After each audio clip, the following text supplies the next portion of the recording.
I'm Dr. Rick Watch, and I'm here with a couple guests you're going to love. Good to see you. Good to see you, Rick. Gary Christopher from Ezra.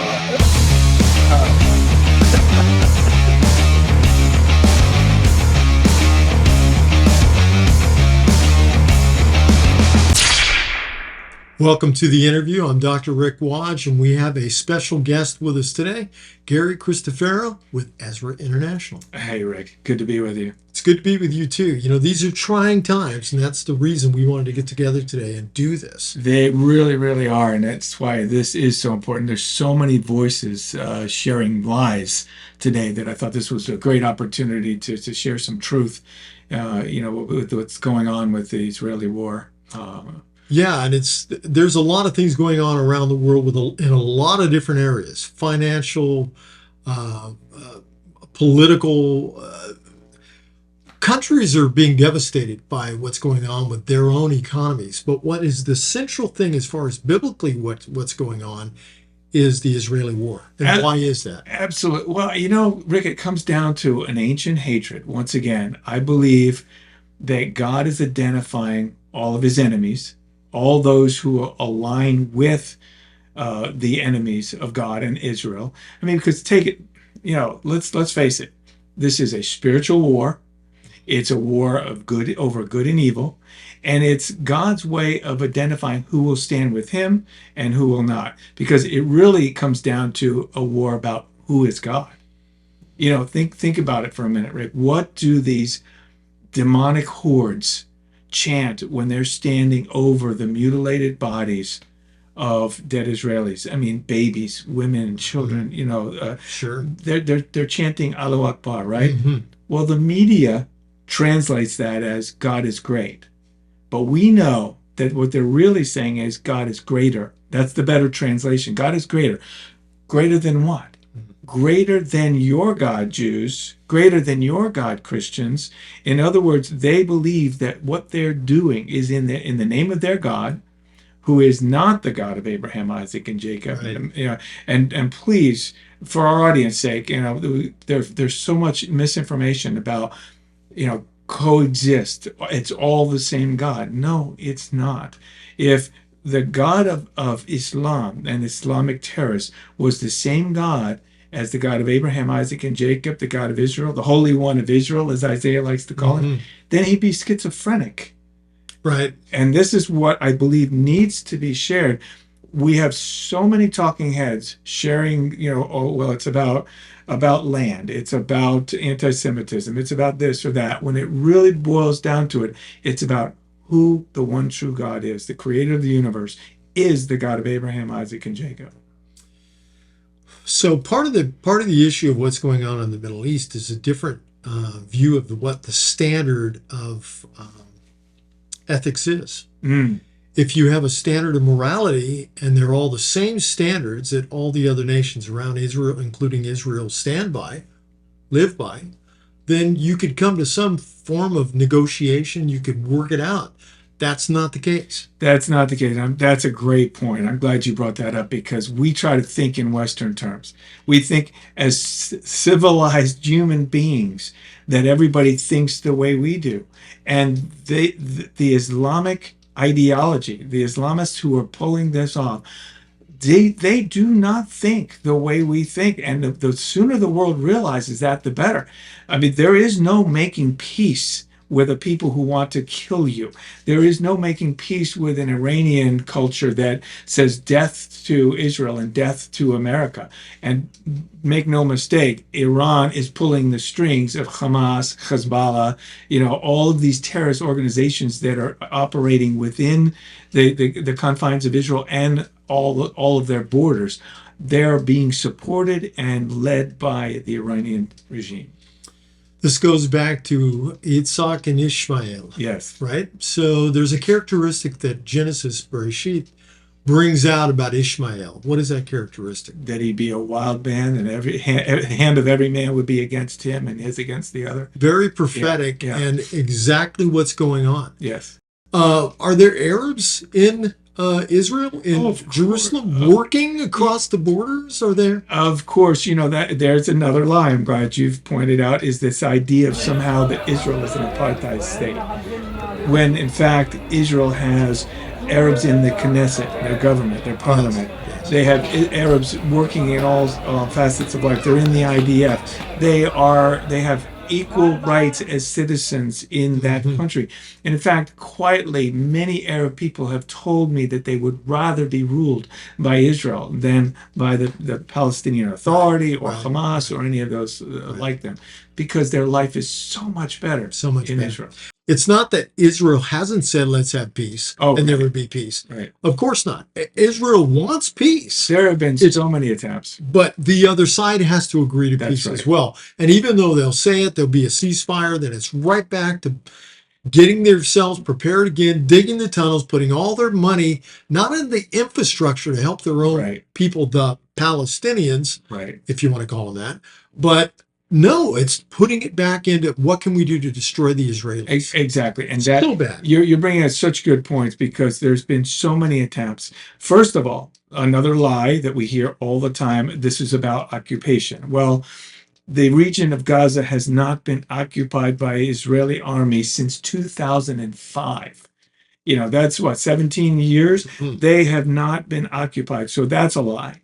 And then, as you said, all the aid. They talk about it being an open air prison. No, there has been concrete and water and supply, electricity, and all the things that are needed to make life for themselves. And of course, billions of dollars from countries all over the world, the UN, billions of dollars that could have built an infrastructure to make life, bearable, good. They could prosper in this region. Israel prospered there. Gush Katif. Same type of land. They had the greenhouses. They were growing and beautiful area. They were sending vegetables. Israelis moved their own people out to allow them to have that area of Gaza. Yes, they could have taken over those greenhouses and used them for their economy. The Israelis would have loved it too. So what happens? No, they destroy all of that. Yes. Then they go and they dig up Hamas. I know. Now, I was just going to bring this up. Go ahead. On their own promotion videos, they dig up the water pipes to make rockets. Water pipes that they're using for drinking water?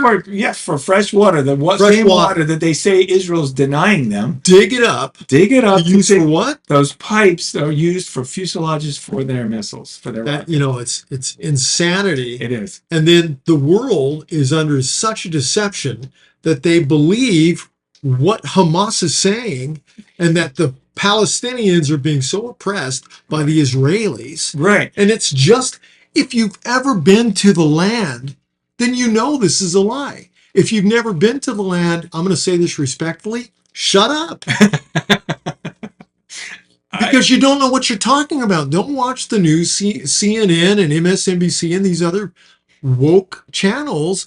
Go and see for yourself, because the Israelis love having the Arabs in the land. That's right. I remember when we went to, many years ago, we went across the border into Jordan. We went to Wadi Moshe, known as Petra. Okay, yes. And, but across is the Jordanians are coming across to work day by day. It's wonderful atmosphere. It is. And I remember, we had years ago, we used to have an adoption program with a community, and we supported this one community in Samaria, Ma'ale Ephraim. And there were Arabs working there and prospering there. And all through Judea and Samaria, they can prosper. What happens? Boycott divestment programs in the United States and the West, BDS, they hurt these businesses, Israeli businesses, that are supporting Arabs, who are giving jobs to Arabs. It's just ridiculous. So they're the ones, the Arabs are the ones that are hurt. Yes. It is so ridiculous. The lie after lie. And the Western media, not doing their own homework. Remember the situation that happened shortly after there were some retaliations by Israel to this horrific surprise attack on October 7th. Oh. Remember the story about the hospital. That hospital, first of all, was never hit. The rocket fell in the parking lot. The missile or rocket came from the Hamas or one of their partner, terrorist groups. And yet, all they had to do was tell the Western media that Israel bombed the hospital and 500 people died, and the media ran with it. They didn't do They did not investigative do their reporting. homework, and they have blood on their hands, Rick, because then all types of riots broke out worldwide because Yes. of this so-called. And are still going on. Yeah. So the Israelis get blamed for everything, but honestly, there's nothing concrete to blame them for. They're trying to protect their own people. Absolutely. And that's really what this episode is about, is trying to get people to understand that, listen, Ezra needs your support, and I'll tell you why. Because they're on the ground right now through Ministry to Israel. They're two partners working hand in hand. Ezra helping fund MTI, MTI helping fund Ezra. They're working together, bringing the Jews back to the land, which makes them stronger, right, and safer for the Jewish people. Then they can defend themselves in their own land. Yeah. And also helping the people on the ground. And so, and it's amazing. And we want to show some B-roll of some of the folks on the ground of MTI, Sure. Ministry to Israel, and what they're doing to help supply. Walk us through it as people are watching these clips. Well, sure. As you said, MTI, Ministry to Israel, is, and I love the way the founder and director describes it. Michael Utterback describes it as two arms or two hands of the same ministry, because Ezra International is focused on bringing Jewish folks back from the nations of the world back to the nation of Israel. Because let's face it, Rick, no matter what's going on in Israel, Israel is still the safest place for the Jewish people. It is their home. They're experiencing. We're seeing anti-Semitism like the 30s and 40s, 1930s and 40s, back in the nations of the world. And so, like one of my friends said in Israel, in the nations they can come and kill me. In Israel, they'll have to fight me. Yes. And at least in Israel, they have the right and the ability to defend themselves. And they're going to do that. This war, they will win this war against Hamas. So, but in the meantime, MTI, who has support centers throughout the land of Israel, Afula, Beersheba, Jerusalem, and Haifa, 4 different support centers. But that's only part of the story, because since this war broke out, the MTI faithful staff have been driving up to the front. Of course, the IDF knows who they are, but they very carefully, collect this support from them. But they've been getting what kind of support? What is it? Well, everything: water, change of underwear, which is important, right? Clothing, the Kevlar vest, maybe the most important thing they're bringing. Mattresses. I mean, it's unbelievable. Food. Yes. We saw a video recently from the ground where they laid out a feast for the soldiers, and they're barbecuing, they're cooking all this food, serving, humbly serving the soldiers. So the soldiers are grateful because of all this, the supplies they're getting and the protection they're getting. And then we're also helping the evacuees.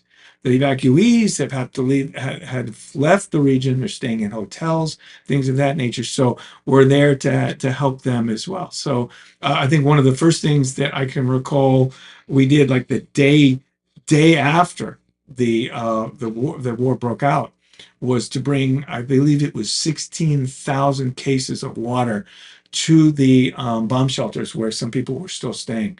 And that day after it happened, we were already on the ground. And since you brought up bomb shelters, how much time do the Israelis typically have between when the sirens go off, rockets are coming in, to get to a point of safety with their children, grandchildren, spouses, family? How much time? Well, they've been living under those conditions for a long time. And the closer they were to Gaza, into the border, the less time they had, obviously. And it was like 15 seconds, I think. In some cases, it might be a minute or 2 minutes, 3 minutes, depending, again, on where you are in the land. I mean, because, so you're working, goes off, you got to find a shelter. Find shelter. You're driving your car.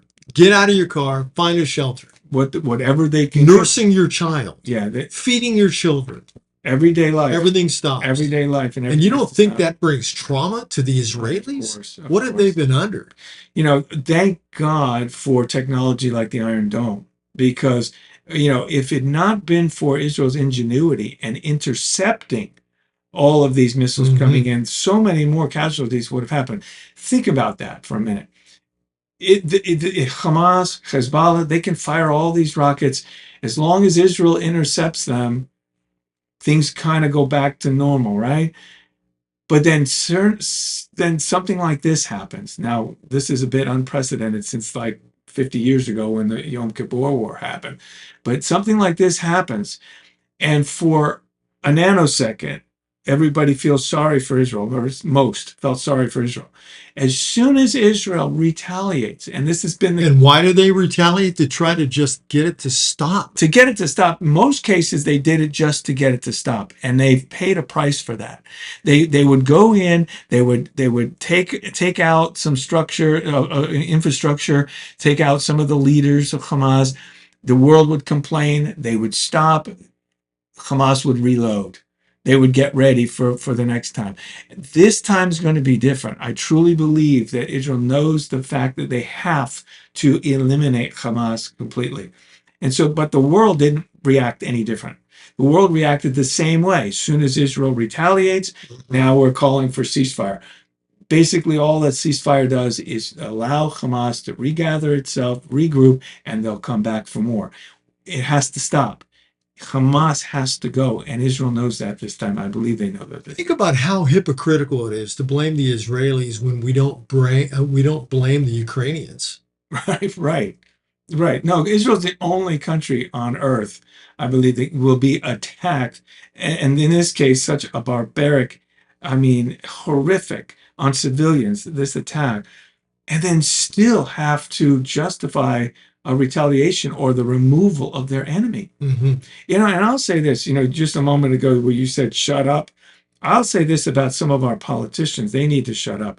And I will include, recently, our former president, Barack Obama, said in the same breath that the attack was unjustified, and then proceeded to justify it by saying that there's guilt on both sides. That has to stop. And our current president has to resist all calls for Israel. Two-state solution. None of that. The Bible talks about a two-state solution, not in a positive way. No. It basically pronounces almost a curse upon those who try to divide up the land of Israel. That's absolutely right. And so how many presidents have brought up this subject of dividing the land? And the United Nations, which was formed to protect the Israelis in their own land, give them a piece of land and protect them in that process. Now it seems like they're reversing their course and going directly against the Israelis. Always. There are more resolutions condemning Israel than any other nation. It might be combined. How would the United States be if, for example, on the West Coast, Mexico started lobbing rockets over into California? Right. How would that be? Would we just, okay, it's okay, let's all stop? Or what about maybe Cuba? Right. And, where we're at right now in Florida? Right. How would that be? How would we respond? How would you want your country to respond to keep you and your family safe? That is a great question. That is the key right there. We'd be screaming. We don't want those rockets falling on our heads. We want our government, our military, to do something about it. And why is it different for Israel? Why this false narrative that somehow these were an oppressed people by Israel? No, they were autonomous. They could have created a life for themselves, and all they could do was plan their next attack. Everybody's been watching the news. This so-called 300 miles of tunnels in there. Again, I don't know how they know how many miles of tunnels, but there are a network of tunnels just for the sole purpose of killing Jewish people, and then hiding underground under civilians, their own civilians. They don't care about Jewish people. They don't care about their own people. Well, it's obvious in the way they attack and murder and slay innocent Israelis right in the streets on camera. and brag about it and brag about and it. this is somehow a thing to be proud of, to call home and say, look, mom, look what I've done. This is disgusting. It's evil. It's pure evil, and we have to be able to call it. I'm going to be so bold as to say, if you're a believer in the God of Israel, whether you're a Jew or you're a Christian, and you don't stand behind Israel, then you're not reading your Bible correctly. Amen. Because the Bible is very clear. The Israelis are the apple of God's eye. The Jewish people are his chosen people. And then if you're a believer, a Christian, and you go, what about me? Well, you're grafted into that. You are not the main focus. The main focus is what God is doing in the land of Israel with his people, and you become a part of that, grafted in, but you have to support them. It's one thing to read the scriptures, it's another thing to do them. Gary, what can people do? What can people do to put their hand to the plow, their feet in motion? What can they do to help right now? I want to address that, Rick, but I have to add, because I'm so glad you addressed Christians in this equation, because I'm telling you right now, I'm not. We're not going to soft pedal this at all. If you belong to a denomination or a church that's teaching replacement theology, then you are partly to blame for what is happening to the nation of Israel and to the Jewish people worldwide, because that theology is demonic. It's from the pit of hell, Rick, and it's caused more harm, more death and persecution for Jewish people than anything else. Explain what replacement theology. The idea that somehow the church has replaced the Jewish people and Israel. That Israel, as the Jewish people, have rejected God. Right. And his Messiah. They've rejected him. They've rejected. So God has forgotten about it. He's turned his back on that. And now the chosen people are? The Christians in that theology. In that theology. In that theology. And it is so harmful, and it is so wrong. For those of you who know better, what you can do today is you can go to EzraInternational.org. EzraInternational.org, and go to the donation page and click Emergency Relief Fund. Emergency Relief Fund will get those funds directly where they're needed on the ground in Israel today. That's because we're going to continue to work through Ministry to Israel, Rick, and help his people in their greatest hour of need. See, it's not that the Aliyah is not prioritized. It is. That's the big picture. Right now, the page is turning. What page we're on right at the moment is helping what's going on the ground right now. Listen, don't put this off. You go, oh, I'm going to go and I'm going to have a nice caramel latte at the... Take that money right now, make your own coffee at home, send the money to EzraInternational.org and make a difference. Hey, I'm going to go out for Mexican food tonight. How about not spending the $70 and putting that into Ezra International, make a difference with the Israelis right now on the ground? Why? Because they need you. They do. They need every dime, because again, I've watched, we're getting daily updates of how the support is going right to the troops, right to the people who need it the most. And for those who have been calling in and saying, well, is the Aliyah still going on? Let's address that for a moment. Yes. The answer is simply yes. The Jewish people are still coming home.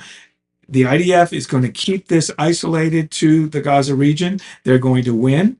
And the Jewish people coming from the four corners of the earth will continue, and it does make Israel stronger, right? I mean, I've seen cases where people with dual citizenship have gone to Israel, and they're fighting in the IDF as we speak. And the young men and women who are coming into Israel today from the four corners of the earth will also be a asset to Israel. As they come there, they make a life, and they will make Israel better. Amen. You know, there's a big movement right now, Gary, I think around the world, but specifically in the United States. It's the movement of prophecy. Oh. There's a lot of prophets right now prophesying different things, what a great year it's going to be, what of this, what of that, we've got to do this. But you know what? There's a prophecy you can count on. It's the prophetic visions the prophets had in the Tanakh, we say the Old Testament, and that is what God is doing with his people Israel, and how he is the one who's going to fight for Israel. He brought his people back just like he said he would. You want to be a part of a real prophetic movement? Get to be a part of EzraInternational.org and ministry to Israel, because that is what's going on in prophecy, and it's happening right now. Amen. And it's so practical, Rick, that most people are missing it. You know, when people think of prophecy, they think of pie in the sky, spiritual events. And yet God promised, as you said, through the prophets, and even all the way back to Abraham, God promised that this land would be theirs eternally. And so that covenant, is the foundation for all of the prophecies, all the prophets who said that one day his people would come back. In the latter days, they would come back to the land and it would flourish. It would be better than it was before. They would rebuild all the waste places and they would resettle the land. And that's what we're witnessing before our very eyes. And we have that incredible opportunity to partner with God in helping, in aiding in all of his people coming home. Isaiah 49:22, we get a chance to carry them in our arms and on our shoulders back to the land of Israel so that they can find new hope, new life in their land of promise. So true. Gary, thanks for being on the show. It's my pleasure. And remember, support EzraInternational.org. Right now is the time. Don't wait. There's a phone number. Right now, make the phone call or go online, make that gift. Almost everything goes to the people on the ground, or the ministry that's going on right now was at Ezra International. And it's amazing because that is the ministry you can get behind and know where the monies are going. And just do it. Do it. Be a part of what God is doing today.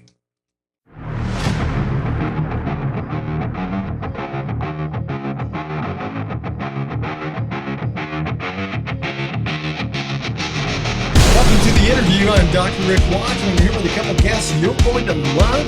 Good to see you. Good to see you, Rick. Gary Christopher from Ezra.